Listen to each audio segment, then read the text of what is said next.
சந்தியா ஜனனி சீரியல்ல இப்போ ஒரு அருமையான எபிசோட் வந்திருக்கு. ஸ்கிப் பண்ணாம ஃபுல்லுடையும் கேளுங்க. அந்த வீடியோ பிடிச்சிருந்துச்சுன்னா லைக் பண்ணி பாருங்க. ரொம்ப பிடிச்சிருந்துச்சுன்னா நம்ம சேனலுக்கு வந்து சப்ஸ்கிரைப் பண்ணி கண்டினியூஸா ஆதரவு வந்துட்டாங்க. நம்ம சாருமதி வந்து அவங்க அப்பாட்ட வந்து பேசுறாங்க மகாலிங்கத்துக்கிட்ட. நீங்க எதுக்கும் கவலைப்படாதப்பா. இந்த குடும்பமே வந்து ரெண்டாக போகுது. என்ன சொல்ற? புவனேஸ்வரி வந்து பிரிச்சிருவா. தனா வந்து இந்த வீட்டை விட்டு ஓட போறா. கார்த்திங்கிற ஒரு பையனை வந்து காதலிக்கிறா. இன்னைக்கு நைட்டே வந்து வீட்டை விட்டு ஓடுறதுக்கு எல்லா திட்டமும் போட்டாச்சு, செயல்படுத்தியாச்சு. ரகுராம் குடும்பத்தில் இது மாதிரி ஒரு அசிங்கம் நடக்க போகுதுன்னு தெரிஞ்சாலே மனசுக்கு ரொம்ப நிம்மதியாக சந்தோஷமா இருக்கே.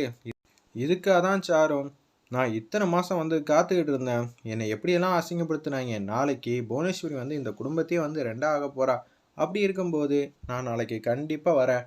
இதுக்காக என்ன உதவி வேணான்னு அப்பாட்ட எந்த நேரம் வேணாலும் ஃபோன் அடிச்சுமா சரியா அப்படின்னு சொல்லிடுறாங்க. அந்த இடத்துல இல்லைப்பா, அதுக்கான திட்டத்தை நானே வந்து செயல்படுத்திட்டேன், நான் பார்த்துக்கிறேன், தேவைன்னா ஃபோன் அடிக்கிறேன்னு சொல்லிட்டு சாருமதி வந்து வச்சிடுறாங்க. ஒரு பக்கம் இன்னைக்கு நைட்டே வந்து வீட்டை விட்டு போகணுன்னா நமக்குன்னு திங்ஸ் எல்லாம் வந்து எடுத்துக்கணும்ல அப்படின்னு சொல்லிட்டு ஒரு பைய எடுத்துக்கிட்டு புடவை இது எல்லாம் எடுத்து வச்சுக்கிட்டு இருக்காங்க. அந்த இடத்துல அப்பன்னு பார்த்து ஜானகியம்மா வந்து மாயாட்ட போய் தனத்தை கூட்டிட்டு வா அப்படின்னு சொன்னோன்னே தனம் வந்து வேக வேகமாக வந்து புடவையை வந்து எடுத்து வச்சுட்டு இருக்காங்க.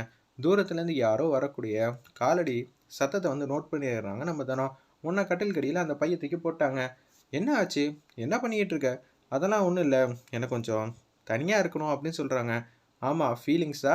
சரி சரி அப்படின்னு சொல்லி காமெடி பண்ணுறாங்க. ஆமாம் ஃபீலிங்ஸ் தான். அம்மாவுக்கும் அப்பாவுக்கும் துரோகம் பண்ண போகிறேன்னு நினச்சா எனக்கு கொஞ்சம் கஷ்டமாக தான் இருக்குது. ஆனால் எனக்கு இதை விட்டால் வேறு சந்தர்ப்பம் எதுவும் கிடைக்கலையேங்கிற மாதிரி தான் தானா வந்து யோசிச்சுட்டு இருக்காங்க. அந்த இடத்துல பெரியம்மா வந்து அவனை கூட்டிகிட்டு வர சொன்னாங்க, வா போகலாம் அப்படின்னு சொன்னோன்னே, பெரியம்மா என்ன கூட்டிகிட்டு வர சொன்னாங்களா? எனக்கு ஒன்றும் புரியலையே அப்படின்னு சொல்லி கேட்கும்போதே, உன்னை தான் கூட்டிகிட்டு வர சொன்னாங்க, ஏன் எதுக்குலாம் தெரில. அச்சோ இப்போ என்ன பிரச்சனையாக போகுதுன்னு தெரியலையே. நைட்டு வரைக்கும் எந்த பிரச்சனையும் இல்லாமல் இருந்தால் நான் நிம்மதியாக சந்தோஷமாக அந்த வீட்டை விட்டு போயிடுவேன். தனா வந்து தப்பு கணக்கு போட்டுட்டு இருக்காங்க. அந்த இடத்துல அப்பன்னு பார்த்து ஜானகி முன்னாடி வந்து நின்னோன்னே கல்யாணத்துக்காக ஏகப்பட்ட நகையெல்லாம் வாங்கி வச்சுருக்காங்க. ஒரு 100 200 பவுன் கிட்ட நகை இருக்கும் போல இருக்குது.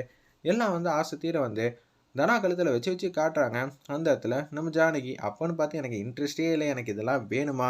நான் தான் இன்றைக்கி நைட்டே வந்து வீட்டை விட்டு ஓட போகிறேனே. அப்புறம் இருக்கும்போது எதுக்குமா எனக்கு இது மாதிரிலாம் ஆசைப்பட்டு வாங்கி வச்சுருக்கீங்கிற மாதிரி தான் தனா வந்து ரொம்ப ஃபீலிங்காக வந்து யோசிச்சுட்டு இருக்காங்க. அந்த இடத்துல என்ன தனா, பெரியம்மா வந்து ஆசையாக வந்து உனக்கு ஒவ்வொரு நகையாக வந்து வச்சுக்கிட்டு இருக்காங்க, நீ வேணாங்கிற. அம்மா உன் நகையெல்லாம் எதுக்குமா எனக்கு தரேன் தனா வந்து கேட்குறாங்க. இல்லடி, நானும் அப்பாவும் உனக்கு கல்யாணத்துக்கு ஜாம் ஜாம் பண்ணணும்னு சொல்லிட்டு அப்பையிலேருந்து வாங்கி வச்சுக்கிட்டு இருந்தோம், அது எல்லாம் இப்போ தான் நான் உங்ககிட்ட காட்டுறேன் அப்படின்னு சொல்லும்போது, அத்தை அவ அப்படி கேட்கல, இந்த நகை இல்லாமல் நீங்கள் நகை வச்சுருப்பீங்களே அந்த நகையை தான் கேட்குறா. ரெண்டுமே வேணுமா? ஒரு நகை பத்தாதான் அப்படின்னு சொல்லி நம்ம சீனை வந்து கிண்டல் பண்ணுற மாதிரி காட்டுறாங்க. அட்டகாசமாக இருந்துச்சுன்னே சொல்லலாம் அந்த சீன்லாம். சரி சரி கொடுத்துட்டா போச்சு அப்படின்னு சொல்லும்போது, எனக்கெல்லாம் ஒன்றும் வேணாமா. ஏய் இந்த காலத்தில் இருக்கிற பொண்ணுங்களாம் 100 பவுன் வேணும் வேணும்னு சொல்லி ஆசைப்படுறாங்க. ஆனால் உனக்கு 200 பவுன் கிட்ட நகை வந்து போட்டுட்டு இருக்காங்க. அப்படி இருக்க சூழ்நிலை நீ எதுக்கடி வேணாம் வேணான்னு சொல்லிட்டு இருக்க அப்படின்னு சொல்லி தனத்துக்கிட்ட வந்து கேட்குறாங்க. எனக்கு நல்லாவே தெரியும் அப்படின்னு சொல்கிறாங்க. நம்ம ஜானகி அம்மா இவளுக்கு கல்யாணத்தில் விருப்பம் இல்லை அப்படின்னு சொன்னோன்னே தூக்கி வாரி போட்டுது நம்ம மாயாக்கும் சீனுக்கும், முக்கியமாக நம்ம தனத்துக்கும். அச்சச்சோ என்னம்மா சொல்கிற? உன் மனசில் இருக்கிற என்ன ஓட்டம் என்னன்னு எனக்கு தெரியாதா?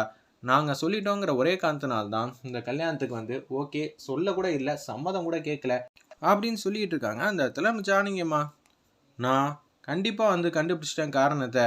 நான் வந்து இந்த விஷயத்த வந்து சொல்லான்னு சொல்லிட்டு தான் புவனேஸ்வரி வீட்டுக்கு போனேன்னு சொல்லி அந்த இடத்துல வந்து புவனேஸ்வரி வீட்டில் வந்து சோபாவில் வந்து உட்காந்துக்கிட்டு இருக்காங்க. என்ன ஜானகி எதுக்காக வந்துட்டு? நான் உங்ககிட்ட முக்கியமான விஷயம் வந்து சொல்லிட்டு போகலாம் தான் வந்தேன். அதுவும் என் பொண்ணு சமாச்சாரத்தை பற்றி. நீ அதுக்கு சம்மதம் சொன்னா இந்த கல்யாணத்தில் தனம் வந்து கண்டிப்பாக வந்து சம்மதம் வந்து சொல்லுவா. இல்லாட்டி கொஞ்சம் கஷ்டம்தான், நீங்களே முடிவு பண்ணிக்கங்க அப்படின்னு சொல்லிடுறாங்க. அந்த இடத்துல என்ன ஆச்சு, எதுவும் பிரச்சனையா அப்படின்னு சொல்லி கேட்குறாங்க. தனத்துக்கு சின்ன வயசுலேருந்தே ஏகப்பட்ட ஆசையெல்லாம் இருக்குது. அதெல்லாம் இப்போ தான் அவளுக்கு சொல்கிறதுக்கு கொஞ்சம் கொஞ்சமாக வந்து மனசு வந்துருக்கு. அவள் பேட்மிண்டன் பிளேயர். அவள் விளையாடுறதுக்காக state level, national level, international level கூட போவா. அப்படி போனான்னா நீங்கள் வந்து ஆதரவு கொடுப்பீங்களா? இப்பயே என்ன ஏதுன்னு தெரிஞ்சுக்கணும்ல. தெரிஞ்சுக்கிட்டால் அந்த கல்யாணத்தில் எந்த விதத்திலும் பிரச்சனையே இல்லாமல் நல்லபடியாக வந்து நடத்தலாம். இதுதான் என்னோட ஆசை, கனவு, லட்சியம். அவருக்கு கூட இதெல்லாம் தெரியும். அவர் சம்மதம் வந்து சொல்லிட்டாரு. நீ என்ன சொல்ல போகிற அப்படின்னு சொல்லி கேட்குறாங்க. அந்த இடத்துல இதை கேட்டோன்னு வந்து பேரெதிர்ச்சியாகி நிற்கிறாங்க. அந்த இடத்துல புவனேஸ்வரி, ஓகே எங்கள் மருமக வீட்லேயே இருக்கணும்லாம் நாங்கள் ஆசைப்படல, நல்லா போட்டும் விளையாடட்டும், கப்பு அடிச்சுட்டு வரட்டும், இன்னார் மனைவி கப்பு அடிச்சிட்டாங்கன்னு சொல்லி சந்தோஷப்படட்டும், எல்லாம் நாங்கள் ஹாப்பியாக வந்து வரவேற்போம், போதுமான்னு சொல்லி ஏகாம்பரமும் அந்த இடத்துல நம்ம புவனேஸ்வரியும் ரொம்ப சந்தோஷமாக வந்து பேசிகிட்டு இருக்காங்க.